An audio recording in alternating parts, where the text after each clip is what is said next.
Alright, we're looking for the goal of this question is to find the inverse function of this here, okay? First thing we're going to do is going to change fx into y. And we get 3x into x minus y. We're going to cross multiply. We're going to multiply y by x minus 1 to get yx minus y. Cool with that? Then we're going to get that equal to 3x. Next goal is to isolate the x's onto one side. So we're going to do yx minus 3x equals y. We're going to factorize out the x into y minus 3 equals y. And then what can we do then? We can do x equals y divided by y minus 3. We're now at the stage where we do the interchange. What's the interchange? X turns to y's and y's turns to x's. So here is your function, and then therefore here is your inverse function. If you're in an exam and you get one of these questions, what do I highly advise you to do? Sub in a really basic number like 1. Actually, you can't use 1. Sub in a really basic number like 2. What happens when you use 2? You get 6 divided by 1, which is 6. Then use that number and put it into the inverse function. And what should happen? It should spit out the original input. How long did it take me to check my answer? 10 seconds. And you know you're right. Don't just think it, you know it. And then you just move on. Okay? So it's worth those 10-15 seconds just to check over your answer, okay? So now that I'm dead certain I have that right, I can move on to 10. Now, 10 is basically... Carol, what's the difference between the green line and the blue line? Which one does it want us to do first? The green one, we do the inverse first. Inverse first, original function. Second, and then the other one? The original function first and the inverse second, alright? So here's what we're going to do. I'm just going to find the inverse first, should be quite handy. Y equals 4x plus 5, no bother. Y minus 5 equals 4x. X equals y minus 5 over 4. Interchange, so y equals x minus 5 over 4. Your inverse function is x minus 5 over 4. Is that alright? You all got that? Now, let's do it in order. F of the inverse function. Well, f blank is 4 times blank plus 5. And also what we're going to do is just sub in the inverse function in here. Okay. The 4's cancel, and we're just left with x minus 5 plus 5, and what happens? The answer is x. So that's the answer for inverse function first, function second. Now we're going to do function first, inverse second. Okay, so we're going to write down f inverse blank equals blank, take away 5 divided by 4. And what is the input? The input is the original function. And what's the original function? 4x plus 5. The 5's cancel, leaving 4x over 4, which is also equal to x. Pole them are equal to each other. Is that cool? Alrighty. In that case, we don't need to do 11. 11's the same deal, same type of question. Now this one, this is going to be interesting. We'll do one at a time. So we have to draw the inverse function of each one, okay?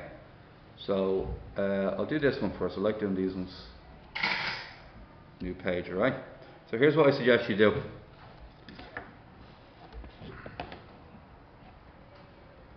Anytime today. There you go. Alright. The first thing you might do is you draw a line roughly at 45 degrees. Okay, you start here, a thin line, 45 degrees. So that's about. Tell me to stop when you think it's 45. Shouldn't it go through 3-3 then? It should, shouldn't it? Yeah, Killian's correct. It should go through 3-3.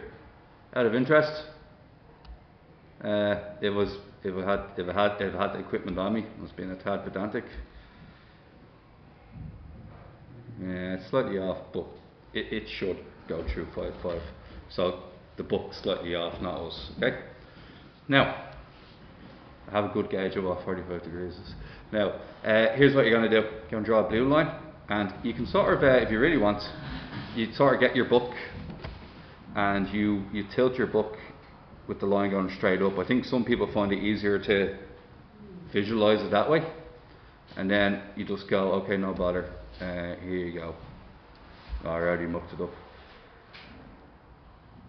So you're just mirror imaging in the axis. Is that alright?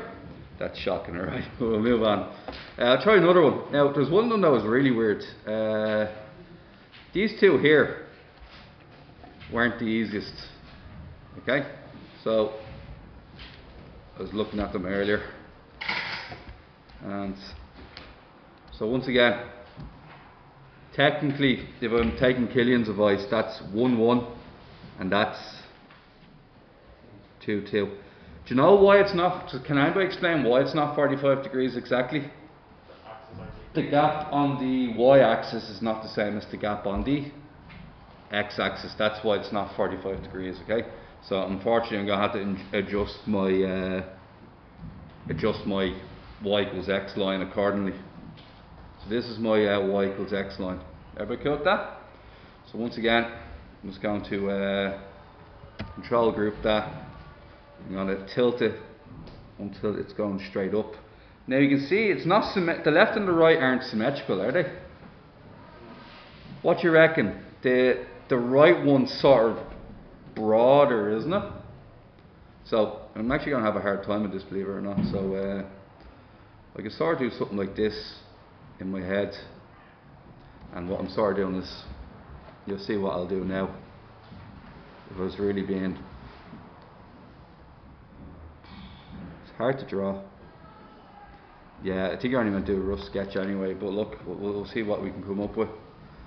Alright, so this one is about here, so I'm going to draw a new line. So it's going to be like, it's going to be a bit higher up on the left, and the right side is going to be further away, a bit more like that, something like that. Right? I can show you how they make them look in the book. Probably the best bet. Where is me? Ah, here we are. So, what question is that? Yeah, look at this one. It's really weird. So, oh, for crying out loud. There it is there, okay? And you can sort of see, they don't overlap exactly, do they? If you look really closely. That looks nothing like what I attempted. But you can see both lines don't overlap exactly, do they? There's a small difference between both sides. So just your best attempt at making it the same on both sides. Is that alright? Alright, the next one is, the next one I wanted to attempt was this one here. Okay, so, once again, we don't have the luxury of just looking up the marking scheme in a test. So, it's hard to tell where 45 degrees is because I don't think the axes are the same still. So we'll just do our best interpretation of where we think it should be. Okay, bit there. This is actually an easy one. Right, what do you reckon?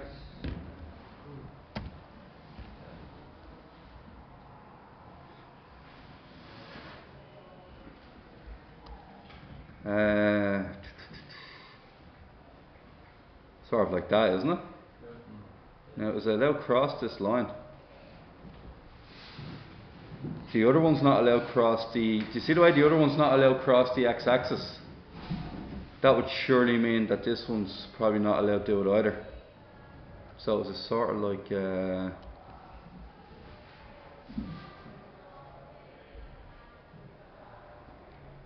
actually lost my train of thought here. Probably miles off. Nope, that's shocking. Give me a sec. It does cross the x-axis, doesn't it?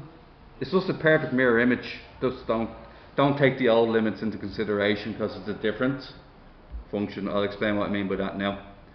The old function, see the way the old function can go by x equals 1? Yeah? It could have been something like this. And why can't x not be equal to 1? Anybody tell me? Yeah, the bottom would be 0. Now, if I was to get the inverse function of this, let's go and do the inverse function really quickly for you. Okay, cross multiply. Right, bring the y out to your side. And then divide by y. Okay, and then interchange.